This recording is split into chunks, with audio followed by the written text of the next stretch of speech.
The meta's been relatively stable for the last few leagues, and as a result, there's a wider range of well-documented league starters than ever before. This is especially true in light of the fact that many of the recent changes have been additions, with the only extremely notable build that got removed from the meta being Poison Seismic / Seismic Trap Sabo. It's still playable, but at this point I think it's just unpopular because no one really wants to. And so today I'm going to be talking about the 10 most popular and well-documented league starters. The top builds that I feel safe recommending, because there's a lot of information out there, and if one guide doesn't work for you, then a different one should give you the information you need, or you can look up hundreds if not thousands of characters over on PoE Ninja, watch them progress from day 2 to 3 to 7, but because there's more choice than ever, I want to also try to narrow down the field by talking about why someone might play a build, and where you can find some information from sources that I recommend. The footage here is used just to demonstrate the way the skill looks. These are not necessarily league start accurate builds, and some of them are just builds that I played months or even years ago. Get a rough idea here, and look at another guide if you want more accurate or up-to-date gameplay, but this whole thing is just my opinion, and yours might differ. So if you disagree, let me know your top 10 league starters down in the comments below after watching the video. Starting with number 1, the Righteous Fire Juggernaut. This is absolutely the king of league starters, at least in recent times. It kind of reminds me of Essence Drain Contagion. Righteous Fire Jugg might not be the sexiest build out there, but it's the one everyone knows and many people love. And this build does have some pretty big reasons behind why people love it. First up, you passively burn enemies just by existing, which makes it a very relaxed playstyle. You don't have to stress too much, and if you're not the best at hitting your buttons, that's totally okay. Second of all, you're a Juggernaut, which means you're not going to be dying to anything anytime soon. This is one of the tankiest builds in Path of Exile, and gets more than enough damage to clear all the content it needs in tier 16 maps, pinnacle bosses, etc. In fact, I ended up min-maxing it to the point where it could even do Ubers, though it's not necessarily my first choice on this list in that regard. And as non-ailment fire damage over time, it bypasses a lot of enemy defenses, which means you can even do content like Essences, which is known for being fairly tanky. Personally, I played Righteous Fire Juggernaut in 321 Crucible, and Righteous Fire Inquisitor in 317 Arch-Nemesis, and both times it was great. Personally, I think I'm leaning more towards the Juggernaut over the Inquisitor at league start, though you can go with either one depending on your preference. Juggernaut has more inbuilt defenses, and deals with physical damage much more easily, whereas Inquisitor has more early damage, but you'll need to worry about your physical mitigation, either by stacking armor or shifting that damage away from physical. It's also a little harder to justify Fourth Vow and Divine Flesh if you're going Inquisitor, because then you lose out on your energy shield. However, having Energy Shield recover, based on your life recovery, means Inquisitor feels really good. And if you're feeling spicy, you could also play a Trickster or an Elementalist. If you want to know more about how to start a Righteous Fire character, then check out Pox's website, I'll link it down below, he's got a ton of information. After you've league started, maybe you're looking to take your build to the next level, I've got some videos and a full written guide over at Maxroll on how to play RF Jugg in the mid and endgame settings. And if you like everything about the fire trap from RF Jugg, but don't want the RF part, either because you're uncomfortable with setting yourself on fire, or you've merely played it before and want something different, I'd recommend Subtractem's Fire Trap Elementalist. But for more on that, check out his video, which I'll link below. The next up we have Bonezone, aka Boneshatter Juggernaut or Slayer. This is the most popular melee build, and a build that flies in the face of the nobody plays melee myth, being one of the top starters for both softcore and hardcore.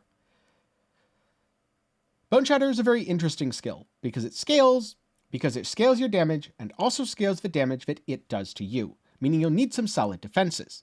However, if you have enough defenses to survive your own damage, you'll also certainly have enough defenses to survive whatever enemies throw at you. And I think this build in particular is going to get a lot of attention in Trial of the Ancestors. First of all, more bosses are stunnable, which means you can use Boneshatter to AoE them, if only they had adds that you actually wanted to AoE. And more interestingly, there's going to be a lot of Boneshatter-like builds in Trial of the Ancestors, via the trauma support. There are some differences, but if you start Boneshatter and swap to a different melee trauma build later, it should work quite well. Now on the one hand, you are playing a melee strike build, and that does come with certain limitations. But on the other hand, you're playing a melee strike build that pretty much hits the entire screen. So it's not exactly going to be the melee heavy strike experience where you're struggling to kill more than one monster in a pack. You can find out more about Boneshatter Slayer in Maxroll's guide. We're also going to be coming up with Jugg guides that should be published soon.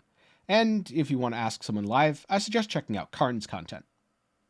Then we've got Toxic Rain Pathfinder, an extremely popular build, and one of my favorite skills. I spend a lot of time playing Toxic Rain because I don't really value seeing the screen, and love watching enemies degenerate to death in toxic pods. In many ways, Toxic Rain Pathfinder feels similar to Righteous Fire Juggernaut.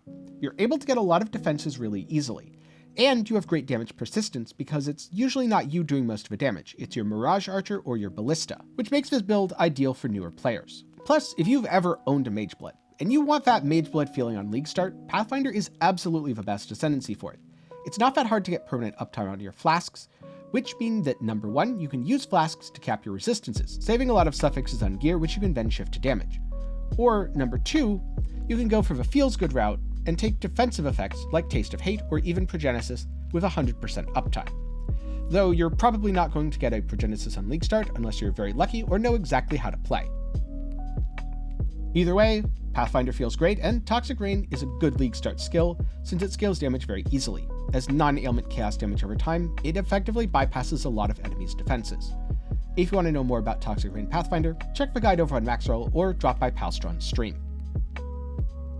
Then at number 5, Lightning Arrow, Deadeye, or Raider, which I guess you could just say is Bow Deadeye or Raider. And there's a pretty big debate in the Bow community. Should you start Deadeye, or do you League Start Raider and swap to Deadeye after you get a little more gear? Personally, I'm not sure. I'll probably play neither. I'd play something like a Toxic Rain or Poison Pathfinder and respec to whatever I want later anyway. But I am curious what you think, Deadeye or Raider, down in the comments below. It used to be that League starting bow builds was a meme, and slowly over time we've gotten more quality of life, including extra projectiles from a tree that have made it easier and easier. Now, it's still not necessarily the easiest thing. If you're an inexperienced player who's looking for a tanky build to learn the game's mechanics, Lightning Arrow is still not your best choice. But if you know a little bit of what you're doing, and you want a fast build that excels at clearing Legion, you're not too worried about defenses, okay is good enough, then Deadeye's absolutely a solid choice. And if you're looking for slightly more endgamey options, well, this build has an insane ceiling. If you keep investing into it, it'll just get better and better. Or alternatively, you could play something like a Venom Gyre Deadeye. Because this is a multiple elemental or trinity build, I think it's going to be a sleeper hit for Big Boom Expedition. Who cares if your enemies are immune to cold damage if you do both cold and lightning, and half your damage is more than enough to kill everything on the screen. If you want to know more about how to play a Lightning Arrow Deadeye, then I suggest Crouching Tuner's Lightning Arrow guide over at Maxroll. After that, you can transition either into his Lightning Arrow Deadeye, which is more of a mid-game budget, or if you want an endgame option, consider Venom Gyre. And if you have any questions, feel free to drop by and ask him on his stream. Then we have the Hexblast Miner Saboteur or Occultist, a build that actually rose to fame during 320 Forbidden Sanctum because of his Sandstorm Visage. This helmet allows you to get a lot of extra crit chance, making it fairly easy to crit cap, allowing you to deal massive burst damage. Now personally, I played with it a bit, but Hexblast Mine felt very weird to me. For example, it won't actually detonate unless there's a valid target, which means you're very often left searching around and having enemies not get killed. At least until they walk into range, then they're instantly obliterated. So if you like the Minefield playstyle, and you want to play a dedicated boss killer, this could absolutely be a good choice for you. But if you want a more well-rounded build, something that maps quickly and efficiently, I really wouldn't advise it. Personally, I think it's pretty janky. But I guess that's most trap and mine builds these days. So if you're a trapper or miner, you already know the playstyle, and this is a good way to do it, as it does tons and tons of damage, especially for a turn of Sandstorm Visage. Surprisingly, this build was viable even without it, and quite popular in 321. For more, I'll link to PoE Ninja down below. Then we've got Vortex Elementalist, or if you're feeling spicy, maybe Occultist and Trickster. But it's really more of a cold dot build. And I know a lot of people are put off when they see cold dot builds with all these buttons. You have Vortex, and then you have Creeping Frost, and oh, there's also Cold Snap and Vol Cold Snap. That's a lot of buttons. The thing is, most of the time your Vortex plays a lot like Righteous Fire. You walk near enemies with Vortex on left click. Vortex comes off cooldown, and drops, killing everything around you. Then you'll spend a couple seconds picking up loot, before moving on to the next pack and having the exact same thing happen. There are quite a few buttons on this build, but you don't need to press them all that frequently. Instead, most of your buttons come in when you're trying to fight a boss, or an extremely tanky rare monster. And in that regard, Cold Dot isn't all that different from other builds. Furthermore, Cold Dot gets access to Chill and Freeze, and enemies that are frozen don't get to fight back. Enemies that are chilled move much slower, making them easier to avoid. so it's a relatively forgiving playstyle. This is also why it's a favorite in both Solo Self-Found and Ruthless, because you can get carried by your gems without having to get too much damage from your gear or even your tree. Personally, I think DoT is in a great spot, and if you want to know more, check out our Elementalist guide over at Maxwell GG, or maybe Shack Central's DoT for Everyone over on the official PoE forums. Now, I'm sure minion players have been sitting at the edge of their seats, waiting for when is 10 going to mention a minion build. Your time has arrived, because Poison Summon Raging Spirit Necromancer, maybe even Guardian of the Changes, though do that at your own risk, is still a great option. In fact, you can even do Poison SRS Juggernaut, because you don't need damage from your Ascendancy. You don't need much damage at all. Now you might be saying, yeah, but the Temp Chain's nerf, we lost damage. You went from doing 3 times as much damage as the game allows to doing like 2 to 2.5 times as much damage as the game allows, which is still more damage than the game actually allows, so Poison SRS effectively didn't get a nerf, at least in the late game gearing. Early on, yes, the transition from regular or Popcorn SRS into the Poison variant will be just a little bit more awkward with the Temp Chain's nerf, especially on single target. However, with a little bit of farming, a day at most, you should be able to overcome it, especially if you've played the build before. Now for anyone who hasn't played it and is maybe a little bit hesitant about minion builds, let me describe it this way. It's about what you get when you combine a Necromancer with Flaming Skulls that want to kill everything in sight. They're extremely aggressive and do a pretty good job of attacking enemies before you even get close to them. Because the damage scales so easily, you're able to scale your defenses quite well, making this a tanky starter and a very well-rounded character. If you want to know more, there's a Poison SRS guide over at Maxwell GG, written by Arrow, or you could always drop by Ballot Mage's stream and ask him questions since he's played the build several times before. Next up, a build that I've played before and I probably won't play again, Corrupting Fever Champion. This one's definitely an acquired taste, because on the one hand, if you want a build that's almost as fast as a Lightning Arrow Deadeye, while being significantly tankier, Corrupting Fever Champion is the build for you. Between Fortify and Adrenaline, it's in a really good spot defensively, and while clearing, its damage is pretty insane. Though on single target, it's definitely not the best. However, Corrupting Fever is a buff that expires over time, and this is why I stopped playing it back in Sentinel League. This is also why I don't really want to play it again, because I don't like the feeling of being on a timer the entire time I'm playing my build and clearing maps. But if you feel like being on a timer instead of the detriment is actually positive encouragement to go faster, clear more, make currency, this is absolutely a great build. And if you want to know more, we have a full Corrupting Fever Champion guide over at Maxwell GG. If you have any questions, feel free to ask Tripolar Bear. And it's not necessarily a popular starter, but Bleedbow Gladiator could also be a viable option. It really hasn't been in a great state for the past couple leagues. However, with Sadism support, there's a slight chance that it will come back. But whether or not Sadism support is good, or Bleedbow is going to be strong, all comes down to numbers on the gem. I'd be very hesitant to actually pick it as my league start. More likely, if I played it, it would be a second or third character of the league. And my advice would be to treat it the same for you. However, if you want to know my thoughts on Sadism support or any of the other gems, get subscribed as I'll be making a video as soon as the data drops. Then we have another longtime staple that's especially popular in hardcore and solo self-found, Spark Inquisitor. Inquisitor's really good at scaling elemental damage, and Spark is really good at covering the screen. Now, as a small note, the gameplay footage here isn't from a Spark Inquisitor. It's actually from my Poison Spark Pathfinder, just because I haven't played the Inquisitor version in a very long time and didn't have any relevant footage. But let's be honest, covering the screen in nonsense and watching everything explode is pretty much the same no matter what Ascendancy you're playing. And much like an RF Inquisitor, a Spark Inquisitor is also very comfy, able to get well-rounded defenses, plenty of damage, and lots of speed. Just keep in mind that you will have to pay close attention to your physical mitigation. Because I haven't been following this build too closely, I don't have a recommendation that immediately comes to mind, but I do know that in the past, Garatha has had some excellent Spark guides, and hopefully he has one that's fairly up to date.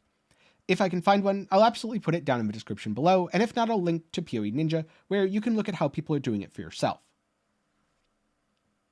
And then, last but not least, Explosive Arrow Elementalist or Champion.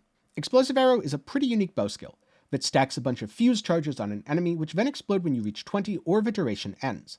This explosion deals massive damage, which leads to massive ignites. And because you can have Ballista stack the fuse charges for you, getting to 20 isn't all that difficult. Being a Ballista playstyle, it's extremely comfy, but being a damage over time Ballista playstyle that needs to stack 20 fuse charges, the damage is somewhat delayed, especially when clearing. So this will feel bad for some people. However, it's also extremely SSF friendly, and definitely not a bad build if that's what you're into. Now in softcore, I'd absolutely advise Elementalist, because it has much better damage scaling and more AoE, which means you clear maps faster. On the other hand, if your goal is to not die, such as if you're playing in hardcore, Champion is a great option. I also think it's possible that Explosive Arrow Ignite is one of a few non-bleed ailment builds that could ultimately benefit from sadism support, since it ends up inflicting massive ignites and having them burn through bosses faster could end up being a benefit, at least provided you're able to keep your Ballistae alive long enough to stack more totems and have those totems inflict bigger ignites. If you want to know more about Explosive Arrow Elementalist, I suggest checking out Palstron's guide over on Maxroll, or if you want to know of a champion, I'm pretty sure Ziz has a really good video that goes over all the details. Link to both of those is down below. When it comes to League starters, I think options are good. And maybe that's why I still haven't decided on mine. There's a lot of things that are tempting me. Every time I look at Boneshatter Jugg, I go, maybe I should play that. And then I remember that bosses exist and go, maybe I should play something else. Because I don't think it's really ideal for that until you get a bit more gear. But also I could swap to a different trauma melee. Or I could play a damage over time build and farm Expedition while completely negating Expedition's defenses. Reading is hard, so instead of dealing with immunities, maybe I do a dual Ellie build. I guess that Lightning Arrow or Venom Jar character's looking a lot more palatable all of a sudden. Yes, this is just a little bit of my regular League start thoughts. It's the wonderful chaos of having too many builds and not enough time to play all of them. But this list is just based off of my opinion and, well, the build's popularity. I did look through, and if there's anything that I felt absolutely wasn't a good idea for anyone, I would have cut it out. But I think all of these are solid options for the right player. That's something else which often gets lost in the discussion of League starters, especially best League starters. It doesn't really matter how good the build is if you don't enjoy playing it. Which is why I always try to give as many options as possible through my videos. When I do a more in-depth dive video, then it's really hard to give more than 3 options for me, just because the video gets very long, and longer videos are kind of a nightmare to script, record, and edit, especially in such a short time frame like League Start. And so, if this video is popular, I'll probably be giving an overview every league, not going into a ton of detail on any one build, and hopefully having places to point to for most, if not all of the options, be it through my own content, someone else I know, a guide on Maxroll, or maybe just PoE Ninja, because PoE Ninja is how I get most of my builds. I don't just look at one person, I look at 4 or 5. I compare their gear on different days, maybe day 3, day 7, and week 2, so that I can see a sense of progression. And then I take the ideas I like. Maybe one person had a really good way to cap spell suppression, but another has an interesting defensive setup that deals with physical damage really well, or this person's damage is way higher than everyone else, even if he's squishier. Can I combine the spell suppression from the first build, a couple of the defenses from the second, and make the third into a monster? That's pretty much how I've made a lot of my builds. But since ultimately this list is based on my opinion, I'm curious about what yours is as well. And if you want to know other people's opinions, the Maxroll team is putting together a top League starter build for Path of Exile 322, which should be out shortly. If I remember, I'll edit the link down below, but if not, you should know where to find Maxroll by now. And with that said, if you're looking for something else to watch, then hopefully this video has given you ample recommendations. But if you want even more content, I recently made a video talking about all 16 keystones and why they're good, and I'll have something coming out talking about the 2 new divination cards, possibly hinting at where they might be found, which should release a couple hours after this. Or of course, you can always go for a recommendation that's on screen right now. With that said, thanks for watching, and a special thanks to my patrons and channel members for their continued support. For as low as $1 a month, you can help make videos just like this possible, and for $5 a month or more, you get to see your name next to these lovely folks. But that's all for me today. Thanks again for watching, I hope you learned something, good luck on picking your League starter, and I'll see you again sometime soon.